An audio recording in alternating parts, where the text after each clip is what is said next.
Today we're talking about the landlord-tenant laws that the Spokane City Council voted on this past Monday night. I attended the whole 4.5-hour meeting, and I'm going to break down the key points of what was voted into law and do my best to give you the arguments of both sides so you can see where each party is coming from. Ultimately, this ordinance was voted in, and at the end of the video I'll explain why this vote is important to remember going forward, as housing remains at the forefront of one of the major issues in Spokane. And if you do plan on investing your money into Spokane as a real estate investor or just a first-time home buyer, make sure to subscribe and hit the like button so this video will get shared with more people just like you. Let's get into the video. So up until about 4 hours before the City Council met, they were still making changes to the ordinance, and that was a topic that was brought up quite a bit by the citizens that spoke. They felt like there was not enough time to reread the ordinance and be familiar with what the new wording was, but City Council President Brian Bakes assured everyone that the wording wasn't changed other than a few things that the city lawyers required, but that the ordinance was broken up into two parts that we'll be going over in this video. This was requested by Councilman Michael Cathcart because he felt like there were two larger categories that the ordinance was addressing, which we discovered that he supported one and not the other. At the end of the day, they split the two up so they could vote yes on the items that the whole council agreed upon,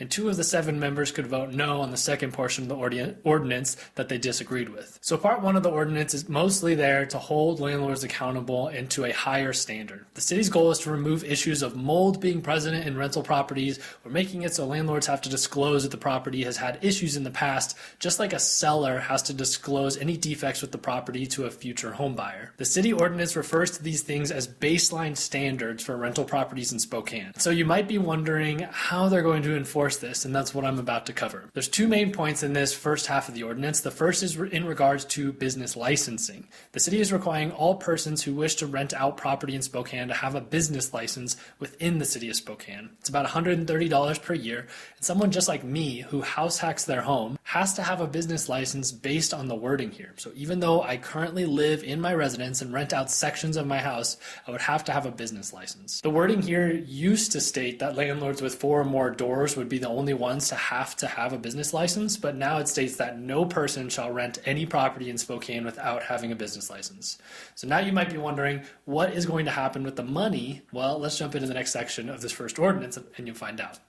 The next part of this ordinance is in regards to code enforcement. Now, I know I misunderstood this section because the phrase up to code I feel is like one of the most thrown around phrases, and no one really understands what that means or how difficult it is to be up to code because code changes every year. There are parts of the code that were written this year that are different than last year, and so a 2021 build might have certain part of it that aren't up to code. But this is definitely true for many homes in Spokane that are 70 plus years old. So this is more in regards to code enforcement, like when the city might show up to a property that has cars all over the front yard, everything is overgrown and causing a nuisance to the neighborhood. Generally, they wouldn't enter the home, but now they will begin random checks of rental properties to determine that the conditions inside the home are livable. Now, the city isn't going to just show up randomly and try to enter the home. They must receive permission from the tenant or have a court order to enter the home if they have reasonable belief that the inside of the home could be dangerous.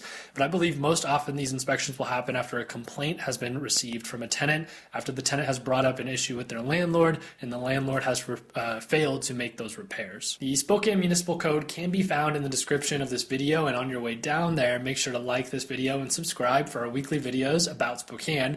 But items that they will be looking for might be structural defects, dilapidation of the exterior of the property, major issues with the plumbing, heating, or electrical, unsanitary conditions, or if the property is looking like an episode of Breaking Bad, which I'm not going to explain what that means so YouTube doesn't crush this video, but if you don't know, just look it up. So as I mentioned, you're probably curious how this code enforcement is funded and where the money from the business license is going. Well, 70% of business licensing revenue will pay for the code enforcement fund, plus any revenue that is created from enforcing the codes will go towards continuing the program. I personally have some issues with these self-funded programs and certain quotas that they may or may not have to meet to keep the program alive, but let's move on to the next part of this ordinance. Part 2 relates mostly to universal background checks, legal services for tenants, in which the city will be hiring an attorney for this role, and the funds for this attorney will be paid through the settlements the attorney closes. So I have similar feelings about motivation towards quota, but that's neither here nor there. And they'll have a mitigation program that the city is starting to help landlords and tenants make the necessary repairs to the properties that don't meet the code enforcement standards. Section 1 of the ordinance that we had just gone over passed unanimously amongst the entire city council, but this second section that we're about to go over had two people that didn't vote for it, Cathcart and Bingle. Many council members use terms like, "this is a step in the right direction," and the rebuttal was that this is incomplete and we shouldn't be putting something into law that's a false promise.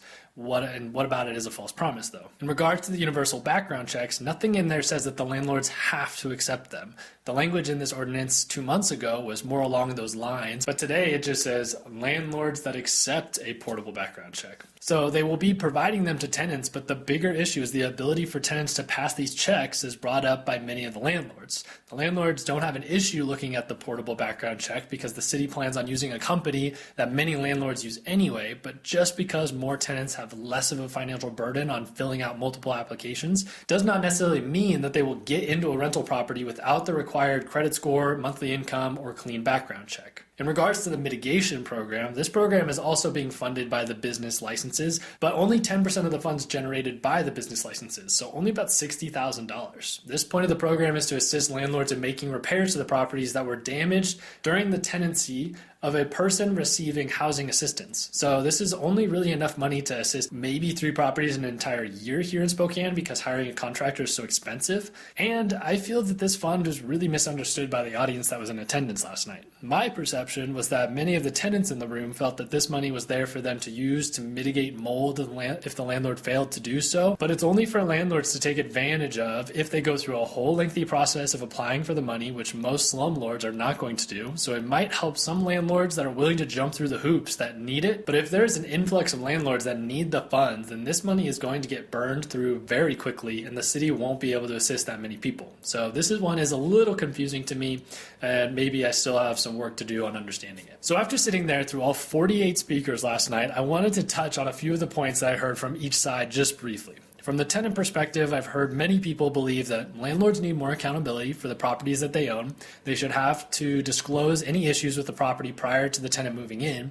And they believe that landlords are too strict with their application processes, and they're asking for double deposits anytime that seems convenient for them. And the tenants also believe that these small fees are nothing for a landlord's bottom line, and that the fees shouldn't be moved on to the tenant, and that housing in Spokane is unaffordable and unattainable for many people. There were many stories last night of people falling in and out of homelessness due to rent increases and not being able to get accepted into a new place. From the landlord perspective, there were concerns that overregulation from the city would cause landlords to sell and invest their money elsewhere, thus lowering the amount of available rental properties. In addition, new landlords can't afford to make the rent below market value because of the price of housing, and so those who have invested their money or want to invest their money, want to create wealth for themselves, aren't able to offer affordable options, and these new pressures and regulations are causing them to not necessarily want to invest their money here in Spokane. Those that bought their properties 20 plus years ago can offer rent below market value, and many of them do. But the consensus was that this ordinance doesn't solve the true problem at hand, which is a lack of affordable housing due to the record number of units short that we are here in Spokane County. Depending on who you talk to, we're anywhere from 20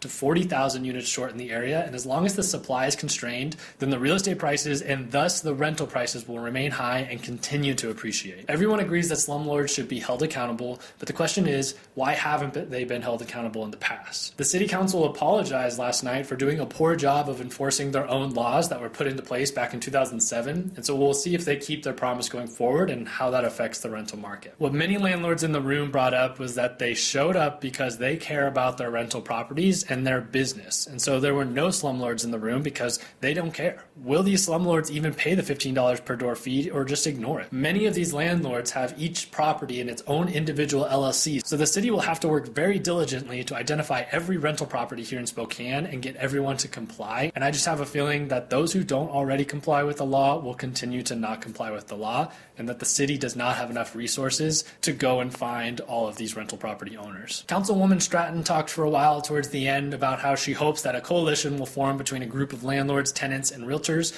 to all come together, and what each party needs from each other to work together together to make a better Spokane. I think things will definitely have to cool down for a while, but many people in the room agreed that working together and removing any prejudice or hatred towards each other was the only way that we would be able to progress forward. As I mentioned at the beginning of the video, I think no matter what side you're on, or if you even care about the ordinance that was put into place, that you should pay attention to this vote. This is a big issue for a city council to be taking on, and the question remains, what is next? As I mentioned, there was a lot of wording around this is just a start, and we don't exactly know what the end looks like.